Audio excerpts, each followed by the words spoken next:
د جوناتن ټروټ سفر د افغانستان لوبډلې سره پای ته ورسېدو 2014 کې دلته نن د افغانستان آخري لوبه او دلته د جوناتن ټروټ سفر سیو دام ختم سو او نن آخرنۍ لوبه و نن کانټریکټ هم اسپایر سو د افغانستان لوبډلې سره د په هډ کوچینګ کې موږ ډېر اچیومنت کړی دی لکه ډېر لوبې هم ګټلې دي 2023 ورلد کپ مثال تاسو ته درکمل ته موږ پاکستان او انګلند دواړه مات کو بیا په 2024 کې اول ځل افغانستان د پاندر کوچینګ کې سیمی فائنل ته کوالیفای وکړه بیا ډېر داسې موږ په سیریزونو کې اچیومنت کړی چې د په هډ کوچینګ کې موږ سیریزونه ګټلې دي خو بیا هم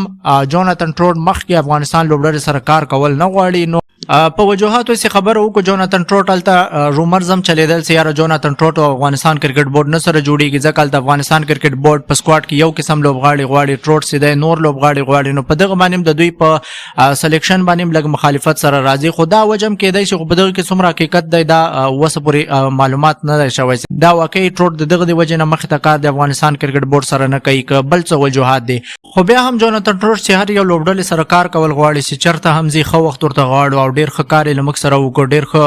کوچینګ لمک سره وکړو سپیشلی ډیر خوارې د افغانستان لوبډلې سره وکړي نو